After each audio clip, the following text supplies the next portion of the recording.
Urbanisation in Asia is a major topic at the Asian Financial Forum 2014 here in Hong Kong. And Anthony Nightingale is the panel chairman of that particular topic, looking forward, and also a director with Jardine Matheson Holdings. Thank you very much indeed for joining us today. Now, really looking at the question of urbanisation, it has a major upside in that people get very much richer, but it also has a downside, doesn't it, in which people get particularly poorer in the urban area. What's your thoughts on that? Well, first of all, Martin, may I say how astute I think it was of the Asian Financial Forum to include this important subject in its agenda this year. Just to give a couple of quick statistics, in 1950, which is just over 60 years ago, only 18% of Asia's population lived in cities. By 2010, that was 43%. And it's not stopping there. Over the next 30 years, it's estimated that the urban population will increase by a further 30%, which means 650 million people. So of course your question of how do we ensure a reasonable life for those people, reasonable living standards, is a very important one. First of all, though, let's think, why do people come to the cities? It's not because their existence in the countryside is idyllic or in many cases a pleasant existence. Often rural poverty is grinding, and therefore they come to the cities impelled by the opportunities that those cities may bring.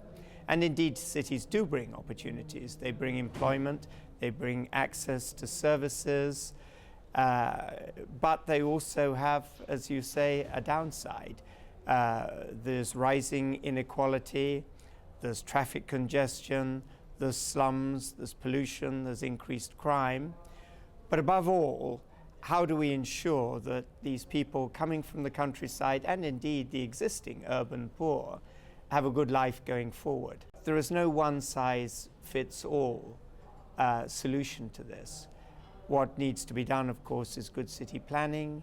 There needs also to be a proper safety net for the poor, and governments need to stimulate their economies as well as they can to provide good opportunities for employment. This is one of the big problems, though, facing governments in Asia, isn't it? Because they look over their shoulder at the developed world, where urbanisation has gone on, and it's done extremely successfully, done well, and yet there is the urban poor, and it seems to be growing. So what do? Does that mean that they will have to move much slower, not at the pace that Asia has been used to in the past? I think, unfortunately or fortunately, that's not practical. I think the impetus behind urbanisation is such a strong one. In many cases, actually, governments are encouraging it rather than discouraging it.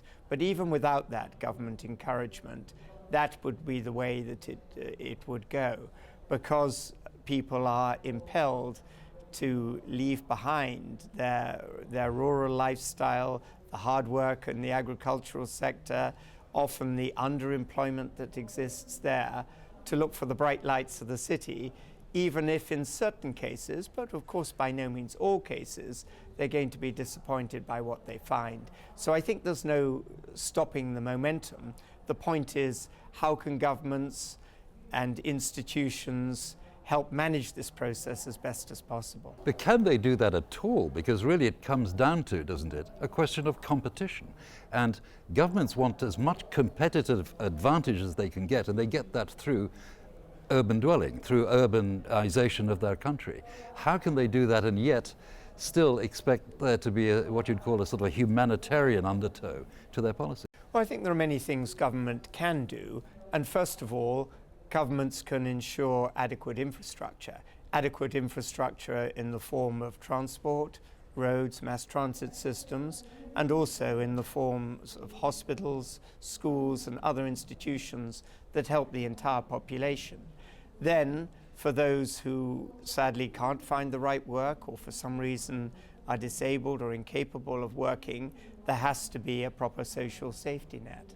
So would you say that, let's say a model like Hong Kong or Singapore, for example, are good models for the future of many of these developing countries that are in fact urbanizing? Well, I think we shouldn't be too complacent about ourselves in Hong Kong. I think we've done many things very well. I think the infrastructure of Hong Kong is excellent.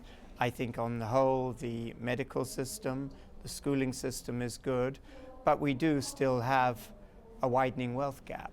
We still do have many people at the lower levels of society who have not benefited as greatly as perhaps they should from this prosperity of Hong Kong as a city. And I know that this is right at the top of the minds of the leaders of government and other leaders in the community. But we need to do more to remedy that.